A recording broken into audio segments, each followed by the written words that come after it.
नमस्कार टीव्ही 9 मराठीमध्ये आपलं स्वागत। मी निखिला। अर्थमंत्री निर्मला सीतारामन यांनी आज आपला अर्थसंकल्प सादर केलेला आहे। 7वा अर्थसंकल्प त्यांनी सादर केला।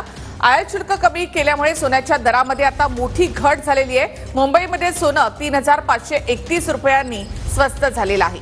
पुण्यातही सोनं 3526 रुपयांनी स्वस्त झालं। नागपूर, नाशिक, जळगावमध्ये सुद्धा सोन्याच्या दरामध्ये मोठी घट झाली आहे। चांदी प्रति किलो 90,000वरून आता 87,000वर झालेला आहे। आयात शुल्क कमी केल्यामुळे सोन्याच्या दरात मोठी घट। तर आयात शुल्क कमी झाल्यामुळे सोन्याच्या दरामध्ये घट झाली। कोणत्या शहरामध्ये सोन्याच्या किमती किती आहेत ते आपण पाहूया। तर मुंबईमध्ये आज 71,770 रुपये सोन्याचा दर आहे। 3,531 रुपयांनी सोनं स्वस्त झालं। पुण्यामध्ये 3,471 रुपयांनी सोनं स्वस्त झालेलं आहे। नाशिकमध्ये 3,526 रुपयांनी सोनं स्वस्त झालं।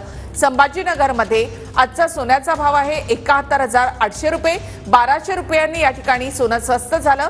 जळगावमध्ये 3,000 रुपयांनी, कोल्हापूरमध्ये 2,000 रुपयांनी आणि रत्नागिरीमध्ये 2,300 रुपयांनी सोनं स्वस्त झालंय।